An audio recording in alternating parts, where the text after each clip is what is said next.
Welcome to Little Talks, your weekly dose of marketing news, trends, and insights from Littlefield Agency. Grab your coffee, turn up the volume, and let's get into it.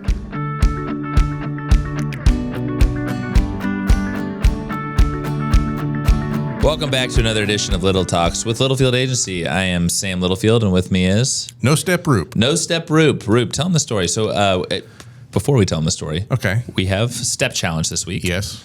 So we launch an annual employee survey every year, and hey, how can we better the agency atmosphere and agency happenings?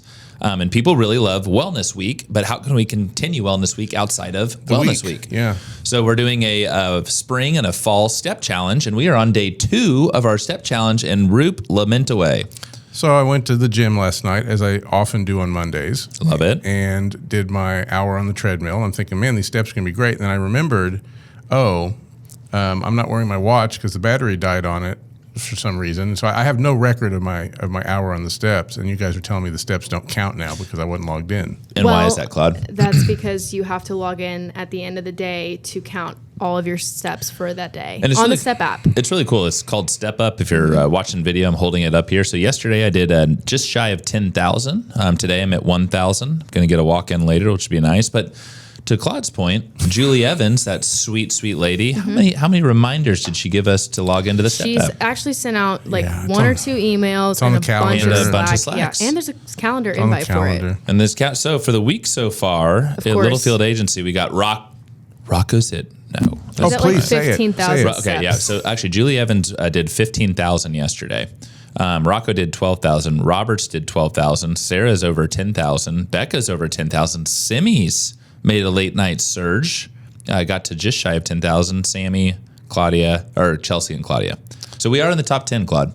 How many steps do I need to get one entry into the drawing? So for every good point, for every 5,000 steps that you log this week, you get an entry in the wheel.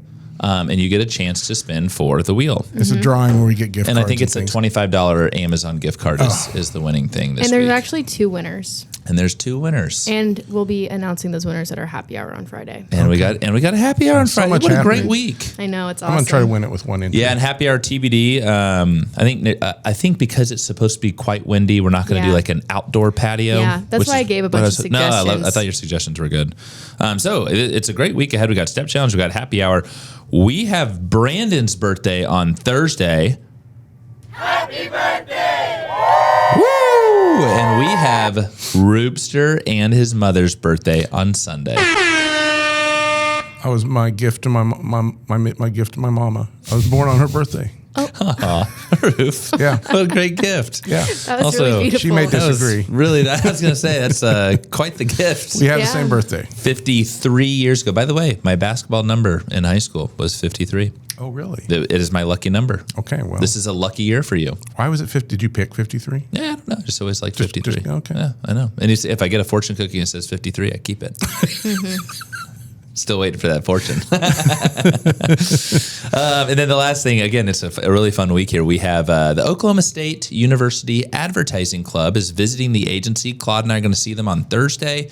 Claude, 20 people are coming. Oh, wow. I know. I was like, my goodness. So to the OSU Ad Club, welcome to the agency. We're so excited. There's something about, we had a former client, Amarok. Their headquarters was literally in the middle of the University of South Carolina's campus. And there's something about being around college students that they bring an energy, an excitement. And I love having them up to the space. So OSU Ad Club, we can't wait to see you on Thursday.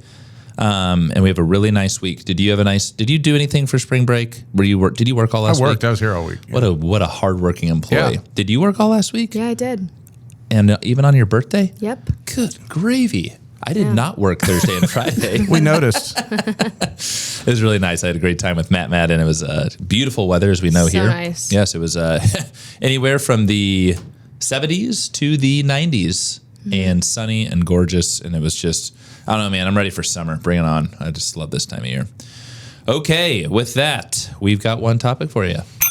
Roopster, what Why- do you love? Well, today's topic is why we love in-house marketing teams.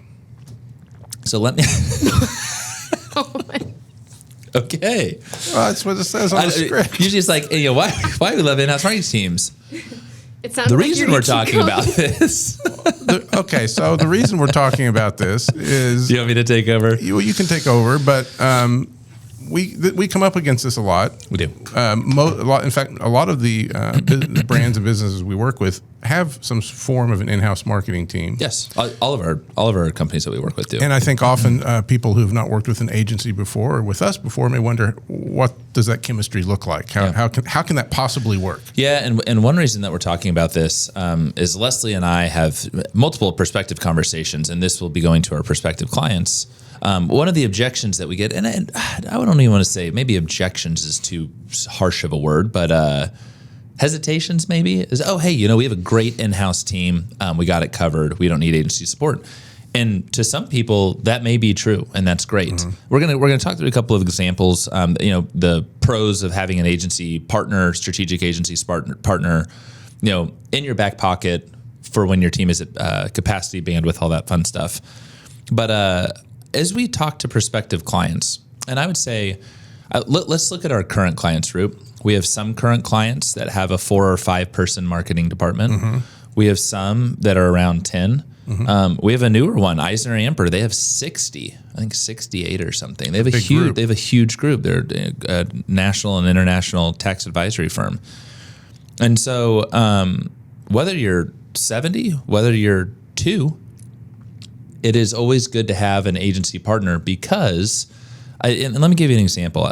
So when I worked in my global agency days in San Diego, there's an awesome guy. He was the director of user experience. He was agency guy through and through. We called him MJ.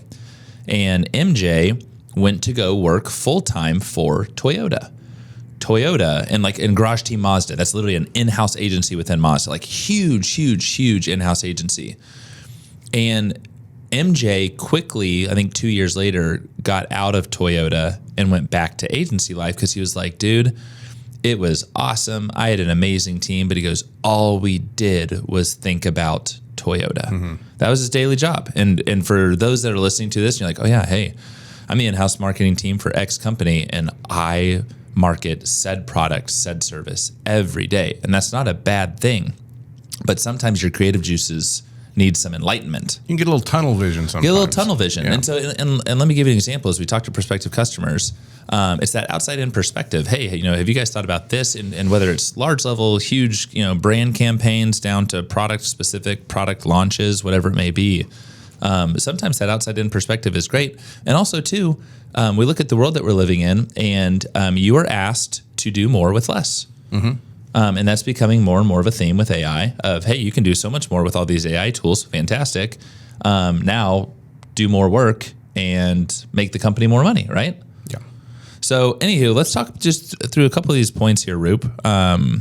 We talked about fresh perspective, but what are the benefits of having what we would call kind of a hybrid model? Yeah, so I like that, the perspective thing can't really be overstated, I should say. Because we're only fresh to your business once, right? You're living with it every day. We come with that fresh perspective and questions. And some of those questions may be dumb. Some of them may be like, oh, we never thought of that. But like we get that time to come in and be new and kind of ask things that may not have been asked before. And we can I hit on that? Oh, yeah. We have a new client. It wasn't an RFP, but let's call it the brief that they gave us was good. It was actually really good. And we said, hey, given what you all are doing internally, mm-hmm. Is that the best fit for you to shell out outside dollars to an agency? Or would you be open to us coming back with a way that we think would be a better use of your marketing dollars? They are a great client, and they were now officially a client. They said, absolutely. That's actually why we're talking to you guys. And so we provided them with the perspective that they're like, you know what? Not that they wouldn't have thought about it, but they're like, we just didn't have the time to think about this way of approaching it. And they signed, sealed, delivered, and now we're providing them a fresh perspective of what they normally weren't going to sign up for. Yeah, and that was in an avenue that we really excel at. Like we're looking at kind of their situation, saying, maybe not this, but you're not doing this, and we know we can help you there. Totally. Like a lot of low-hanging fruit. Yeah. So, there's always that opportunity to complement both ways. Their knowledge, of course, of their brand and their industries and things. We leaned on, had lots of offloading meetings and discussions, but like they know that. We know this other thing that you need, Yes. right? Yes. We know media, we know SEO, we know websites, we know social CRM, all those things. So let us kind of push in this area while you guide us in this other one. And those hybrid models tend to work best. Yes. No. And one, I will call this an objection. One objection that we do get is, hey, you know what? I've got an in-house team, and we don't have time to get an agency partner up to speed on our business. That 9 out of 10 times that happens a lot. Or, hey, I know I need an agency partner, but I don't have time to get them up to speed on our business. Well, here's the thing. There's a lot of agencies out there, and there's a lot of great agencies out there. Our job as your agency partner is, especially in the world of AI, is to quickly get up to speed on your business. The reason that we specialize in the space that we do, right? B2B equipment manufacturers that sell to consumer and commercial audiences, we know your sales cycle very well. Now it's time for us to get up to speed on your product. What are the benefits that we communicate of that product to said, potential customer? Yeah. And we go from there. We look at the people, hey, I've got a graphic designer on staff. Great. I've got a videographer. Wonderful. I got a CRM guy. Great. We have a CRM team. We've got a graphic design team. We've got a video guy. Again, it's this. We use the word amplify, and I really like that word. The goal is not replacing the internal team. It's amplifying your team and being a good resource and a partner to you. I talked to someone recently. This guy simply doesn't like working with agencies. He had bad experiences. And what he told his boss, the interesting thing is he has since left, said, I would rather staff up internally and get these people up to speed on my team than use agencies. And the boss said, hey, that's not the way that this person wanted to work. And said, I'd rather you run lean and us tap into agency partners on an as-needed basis, given the world that we're living in. So it is this amplification. We're here for you because there's going to become a time and a place you're like, man, we have big strategic initiatives that we need to hit. We have revenue goals that we need to drive. And we just don't have the time, energy, or effort as a team to work on that because, hey, you have a trade show coming up. You've got a dealer that needs support, and you got to drop everything and focus on dealer collateral. So we think about all the ins and outs of your day and what you've got to focus on. And sometimes you look up and it's 5 p.m., 6 p.m., it's time to go home. You're like, man, I didn't even get to half my list today. It does happen, right? And it's all about the outcome. Like, whether we're doing the heavy lifting or they're doing the heavy lifting, we're just kind of guiding. Like, it's about that outcome. We have the same shared desire for success. Yes. For that brand or that business as if it were our own. Well, and for those that have listened to this podcast before, Roop and I were big list guys. Check. We like check boxes. And we're to-do lists and get stuff done.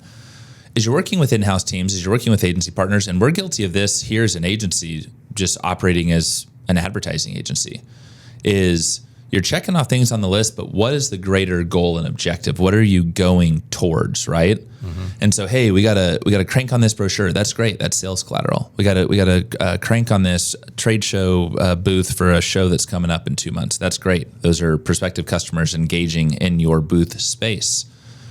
But also, how are you tying things to actual business objectives? What you're doing every day, which sometimes can be monotonous. You're going through the rhythm, et cetera. It's like, hey, at the end of the day, we're here to sell mowers.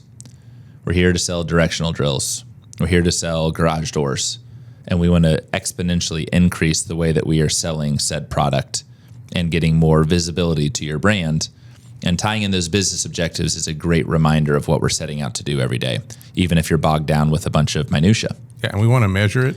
We want to know totally we're having an effect, and if we're not, we want to fix that. We want effect. So for those that are listening, as you think about engaging with agency partners, and hey, you might be listening, Sam, Roop, you guys are crazy. I love my internal team. We love your internal team too. That's great. That's not a bad thing at all. But if there's a point in time and you need agency support, that is what we're here to do. And then also too, it's that breath of fresh air. You've got a partner, and I'm talking to someone right now, and they're like, hey, we lost a person. We need you to crank on some stuff that's just not sexy. Like, it's just like a lot of like busy work that we need help getting to. And I told him, I was like, hey, of course you're in a bind. We're absolutely willing to help. At the same time, when do we have that conversation of where are you trying to get to revenue wise from a product output? What are you trying to get out the door, get to your dealers, et cetera? Those are the conversations that we love, that we know really, really well. So as you talk to agency partners, right, are they doers? And we do a lot of doing in our job, but are they thinkers? And you need a lot of good thinkers in your back pocket, just ready to work with you and ready to drive business. And I would say that's why we get up and out of bed every morning, right? Yeah. Yeah. And, you know, the other thing I kind of on the side about in-house marketing teams is I was thinking about a lot of the ones we work with, and I don't really think of them as in-house marketing teams. They're our friends and coworkers. No, totally. Like, it's kind of weird to like, oh, they're in-house marketing. No, that's Mike. That's Sean. Yep. That's Adriana. It's Trent. Yeah. It's Siva and Adrian and Justin and all of our awesome partners. And it's funny. God, you know what word? Oh, dear Lord. If you're an in-house marketing team and you want to make an agency cringe, what word? Do you know what word it is? Vendor. Oh, I don't like the word vendor. Someone the other day, like, who was it? I think they were talking about their agency partner, and they were like, yeah, my agency vendor. I was like, oh, God. Vendor sounds like you sell hot dogs at the mall or something. You know? It does. I got to agree with you there. And it's like, no, we're not your vendor. And that's actually a perfect way to put it. We're not selling you hot dogs. We're selling you or helping you drive great ideas that lead to business. So they're your partners. We're your partners. If you think of your agency partner as a vendor, maybe you should reevaluate that relationship. Yeah. Relationship-driven people. It's who we are. It's why we do this every day. And so there you have it. Again, we know that some of our current clients are going to listen to this. We hope this is a good reminder of why you work with us as an agency. And then for our prospective customers out there, again, if you are happy with your in-house team, awesome. That is they are an amazing asset to your organization. Should you ever need agency support, whether it's our agency, whether it is the awesome other great agencies out there across the nation, tap into that. And again, you don't have to engage them immediately. It's good to know of someone that is there to support you and willing to help drive business and work with you. Yeah.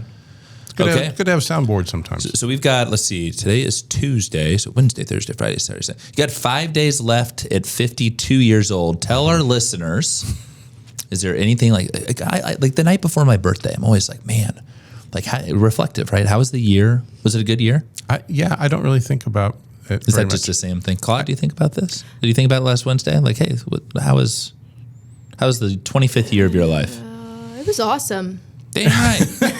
I think about that stuff like around New Year's and Christmas, I think. Yeah, Okay. I think I'm that way I too. think about this week as my mom's birthday. Oh, okay. Yeah, it's kind of weird. And the gift that you are to The your gift mother. that I am to my mama. You are a gift, and you're a gift to us.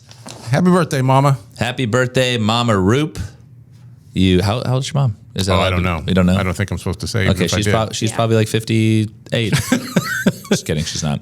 I'm gonna say 74, but I could be wrong. That's a good age. Yeah. 74 is the new 54. Sure. Yeah, that's great.